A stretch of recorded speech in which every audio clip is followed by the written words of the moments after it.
this type of compound is found naturally in foods and why we gravitate towards it and why it's considered the fifth taste, and then how it's going to translate into what I do today, okay? It is found in Parmesan, and I'm going to ask somebody, it's going to be Brendan, who's going to tell me what the relation is. Parmesan cheese, blue cheese, soybean paste, really ripe tomatoes, dry aged steaks. What would you say is there's something that's happening, which is this fermentation, okay? It's this breakdown. And on a very subliminal level, forget like how intelligent we think we are as humans, we have this little small key in our head that drives us to do certain things in many different forms in our lives, okay? And one of it is to gather food and to eat food. And unless you're on a diet, okay? If I was to give you a boiled piece of meat or something that was a roasted piece of meat, all of you would pick the roasted piece of meat because that speaks flavor, okay? And it speaks umami, okay? Let me tell you how his son describes it. It's more of a feeling, this umami, okay? Because we just say savory, and then we just kind of store it away. It's like, oh, I know umami, okay? Umami is when you're out at the ball game, okay? It's really hot out, you're thirsty, and someone walks by with an ice cold beer, and you take that first sip, and it grabs you right there. You guys ever experienced that feeling? You know, and it's that wonderful feeling. And we experience in many different types of foods, but it's mostly heightened by the presence of this glutamate. And in the context of steaks, it's very abundant in dry aged. Okay? You have different levels for different things. This is a dried steak, and that's cool. You know, a good majority of the country, by the way, if I did blind taste tests, wouldn't really appreciate dry aging. It's not as familiar as it tastes, particularly in the Midwest. People tend to like wet aged. People in general, when they approach taste, approach things that are familiar first and what they're comfortable with, they know, rather than kind of reaching outside unless you're really exploring. My concept, charred and scrubbed. Okay, if I was to wrap it up in 2 words, that's why I chose the name of the book. If you're typically going to grill this steak, order of operations like clean grill, oil the grill, season the meat right before, maybe put a light coat of oil on it again, you know, put it onto the grill, hit good grill marks, don't move the steak, and lift it up to a different part of the grill, get these cross hatch marks, flip it over. You're in the restaurant, you're like, just grilled it. Now, I'm going to put it in the oven, and I'm going to finish it. And to me, you only got maybe about 20% of flavor from that steak. You missed the opportunity. For me, what I want to do, if I have grill marks, it's only because they happen. I'm going to grill. I want to use that grill. What happens on the grill is very interesting.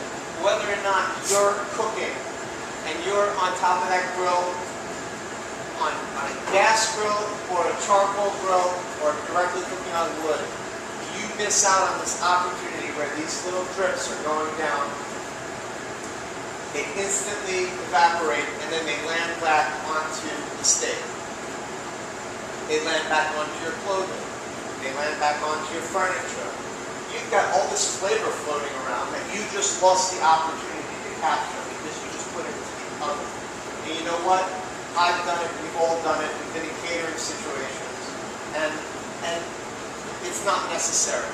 Sometimes you just need to slow down and say, okay, we grilled all the bread 3 hours before. We seared up the steaks 5 hours before. Now all we have to do is assemble it, and then we go out and take the applause. And it's really BS, because if you're really out there, you've got to fight every day.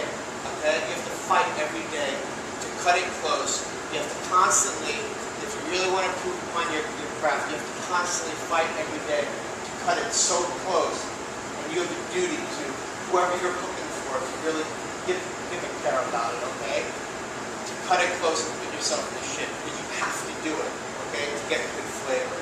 Okay, so how do I do that? Okay, if I just said, if it's a thin steak, grill marks happen. I'm not against grill marks, but I am against grill marks when you have a thick steak or when you can really, truly develop the flavor. How do I achieve that?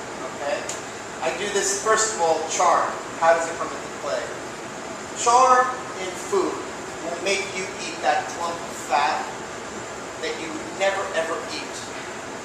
Okay? That's what char does. Okay? Why else would we eat a clump of fat? Okay? Because it does something, it elicits a certain response. What I'm interested in is that combination of browning. There's no caramelization that happens on a steak. Browning happens on a steak. Caramelization happens to things that have sugar in it. We're browning. Do we know what the Maillard reaction is in this case? Yeah? Anybody? Can someone give me an explanation, please? Come on. The process that takes place with meat and the proteins. Good. Okay. But I want to go one step further. It's actually a transformation of an amino acid, okay, that creates a whole new flavor compound that gives us that taste and that sensation. So if we're only just going to get skinny grill rods and that type of stuff, can you imagine if that whole thing was not only covered with all that flavor, but we go one step further and then we kind of tear the surface and then we uplift it and then we make these fissures on this meat and now the entire surface becomes 3D with flavor. Look at that opportunity. You have to rely on so little. That's why I use this thing called the 4 Seasons blend, okay? 4 Seasons blend is really simple and straightforward. It's salt, garlic salt, it can be iodized salt, okay? Sea salt or kosher salt. Garlic salt, not garlic powder, not garlic granulated garlic, okay? Those would burn too quick. I like the reconstitution of the flavor inside the salt. But if I was to only use that, it would be too strong, it would overpower the steak. That's why I use salt first, primary, I have garlic salt, and then I have freshly ground black pepper, and I have cayenne. Not so much cayenne that it gives it gives a lot of heat, but it gives enough just to stimulate the palate. Okay? And that's all I need, because when I'm creating all these fissures and all this stuff, I don't need all the other flavors to do it. And besides, a lot of that will stick to the grill. That's why when we season on a grill and for the grill, we season very aggressively because most of it pulls off on the grill. If I was to season for the grill like I do inside the kitchen, the seasoning has absolutely nowhere to go. It stays in the pan and it would almost be over salted or over seasoned, okay? So there's a difference, and that's why you have to learn. You have to learn, when you season beef, I use the term season like rain, okay? I'm not just saying it because I want to do something to it. When I season for fish, I'm more delicate, okay? And then, you just actually season, not just seasoning. You have to develop your fingers to kind of figure it out. And when I see, let me scrub it and then I'm going to season because I don't want to get ahead of myself. I use this bat, okay? And these are nice steaks, but I'm going to be critical here, okay? They're even too clean. It's too nice, okay?